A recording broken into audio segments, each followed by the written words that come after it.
स्वागत है आपका इस खास पेशकश में जिसका नाम है होटल सभी कमरे बुक है। जी हाँ, इन दिनों होटल्स इंडस्ट्री की जो डिमांड है ज़बरदस्त है और आप बहुत सारे लोग टूर एंड ट्रेवल्स में जा रहे हैं। इसकी वजह से काफ़ी ज़्यादा ऊंची डिमांड है। आप रूम बुक करने जाएंगे तो आपको बहुत मुश्किल से मिलेगा कहीं पे अच्छी जगहों पे, और इसीलिए टैरिफ भी काफ़ी बढ़ गए हैं।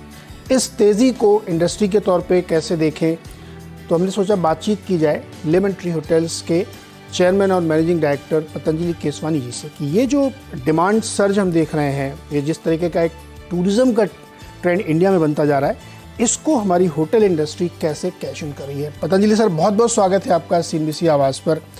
और हम लोग ये देख रहे हैं कि कोविड के बाद से इस इंडस्ट्री में बिल्कुल एक स्ट्रक्चरल पैराडाइम शिफ्ट आ गया है। रूम टैरिफ बहुत ऊपर जा रहे हैं, डिमांड बड़ी सर्ज हो रही है, नए नए होटल्स भी आ रहे हैं। तो ये जो एक सर्ज देखने को मिला, क्या ये आगे भी कंटिन्यू रहने की संभावना है, क्योंकि अभी सब चीज़ लग रहा है नॉर्मलाइज हो गई है?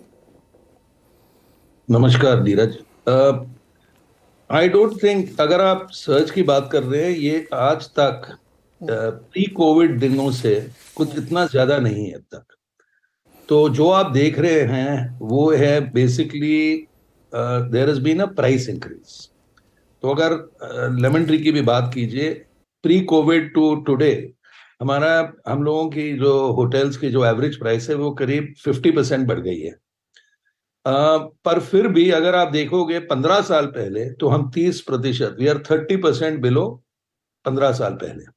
तो पिछले 15 साल में हर साल एवरेज प्राइस कम होती रही गई, इसलिए कि सप्लाई बढ़ता गया और डिमांड सप्लाई ग्रोथ के जितना demand didn't grow.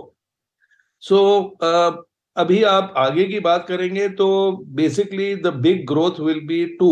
One will be international travel, क्योंकि आज भी वो करीब 60% कम है जो प्री कोविड लेवल्स के थे।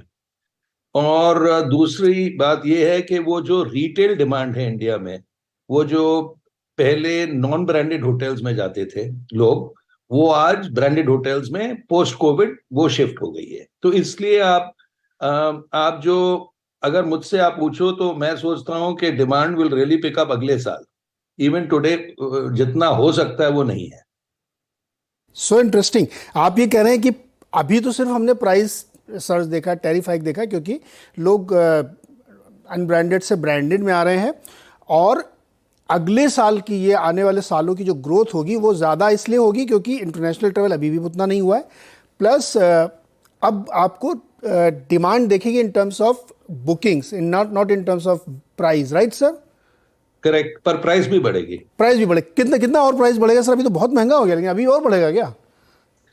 आप ऐसे देखिए हाँ, कि मैंने जैसे आपको पहले कहा था नीरज, हाँ, आज भी हम प्री लास्ट साइकिल का जो टॉप था वो 15 साल पहले, उससे हम 30% कम हो गए हैं।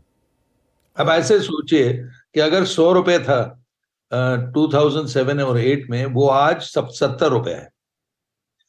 तो कैचअप तो होना चाहिए, क्योंकि इन्फ्लेशन, आप सोचिए कितनी इन्फ्लेशन हुई है पिछले 15 साल में। And hotel cost are just going up. Even जब आप बिल्ड करते हैं, जब आप ऑपरेट करते हैं, तो मैं नहीं सोचता हूं ये प्राइस कुछ ज्यादा है।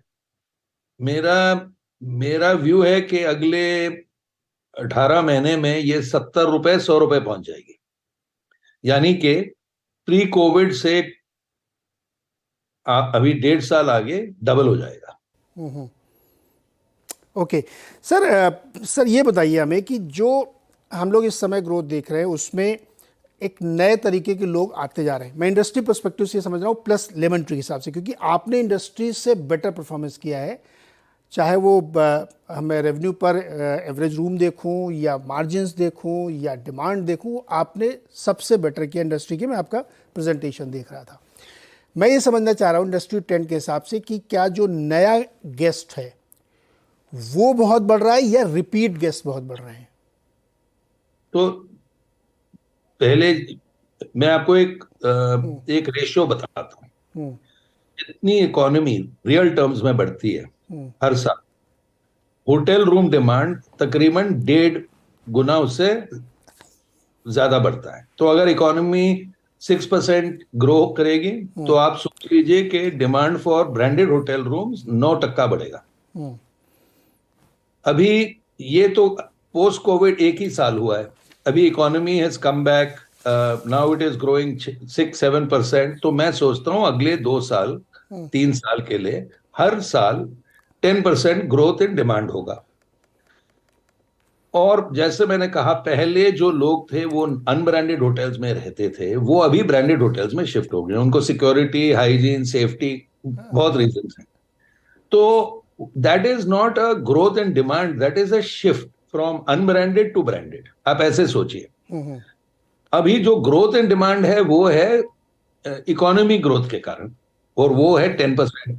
सप्लाई ग्रोथ तो अगले 5 साल के लिए 5% से कम होगा, वो तो सब कंसल्टेंट्स कह रहे हैं। तो अगर हर साल डिमांड सप्लाई से 5% ज्यादा बढ़ेगा तो प्राइस तो बढ़ेगी, ये पहली बात है। अभी जिसकी एक लार्ज सेगमेंट ब्रांडेड होटल्स के लिए जो फॉरेन ट्रैवलर्स हैं, उनको भी वापस आना है। मैं सोचता हूं अभी अक्टूबर से वो भी चालू होगा, तो demand will actually grow 10%, 12% beyond supply. एक तो है सप्लाई से ज्यादा बढ़ रहा है, और साथ में नए सेगमेंट भी आएंगे फॉरेनर्स के। तो अगर आप अगले 4 साल की बात करें तो मैं सोचता हूं demand will grow at about 5-8% more than supply. That's मेरा व्यू है। और अगर वो हो तो टिपिकली प्राइस ग्रोथ 2 गुना या 3 गुना ज्यादा होता है, ये इम्बैलेंस। तो अगर आप सोचिए डिमांड 7% है ज्यादा सप्लाई से, तो सप्लाई ग्रोथ से, तो प्राइस 20% 25% बढ़ता है ब्रॉडली।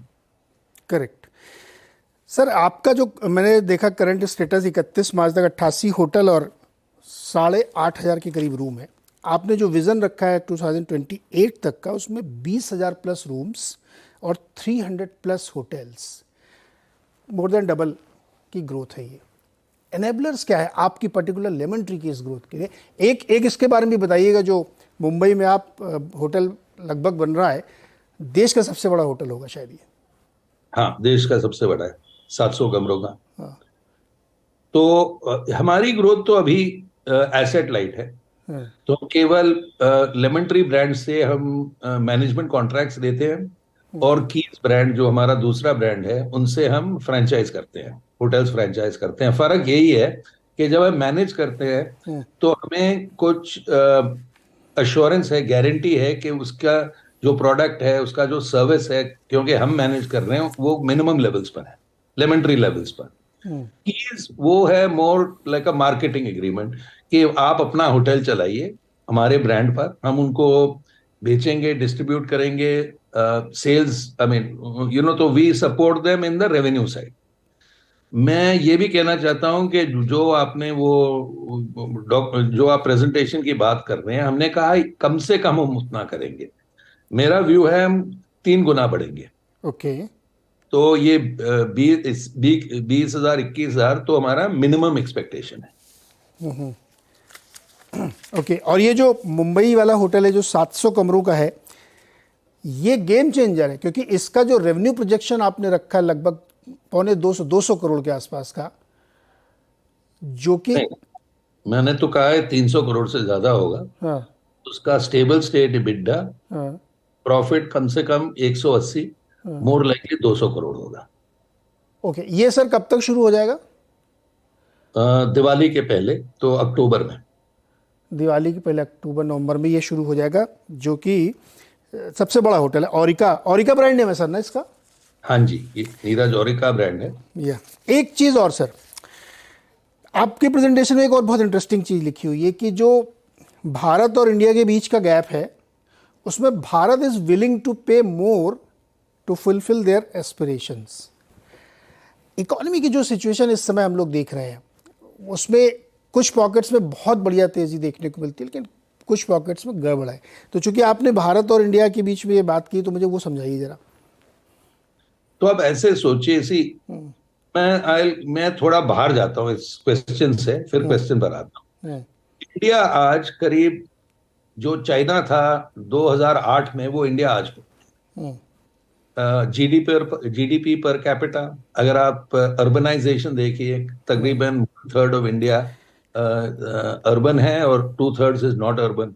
अभी इंडिया में यही फर्क है कि हमारे देश में ये सबसे बड़ी प्रॉब्लम है कि पूरी आधी पॉपुलेशन एग्रीकल्चर में काम करते हैं, कमाई करते हैं, पर वो जो कमाई है वो 1/7 हिस्सा है पूरे देश का।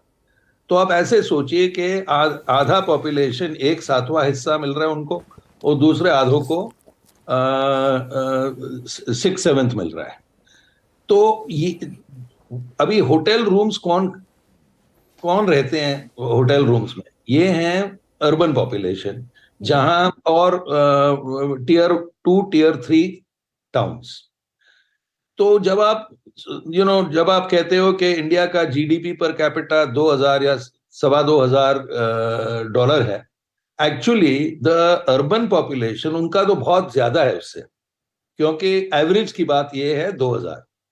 तो जब आप देखोगे चाइना में भी जब जीडीपी पर कैपिटा तकरीबन $4,000 हुआ, यानी कि रफली हम अभी वहां से करीब 10-15% कम है अर्बन एरियाज में, तो होटल डिमांड ग्रू 10 टाइम्स। तो कई some of the biggest hotel chains came in China, like China lodging and so on. तो मेरा व्यू यही है कि हम भी उसी कस्प पर हैं, और अगले 2-3 साल में वो लिनियर ग्रोथ नहीं होगा। ये नहीं कि हर साल 10% बढ़ेगा। मेरा व्यू है कि जब वो मैजिक नंबर हो जाए, जैसे चाइना में हुआ, फिर ग्रोथ तो परसेंटेज में नहीं, मल्टीपल्स में होता है।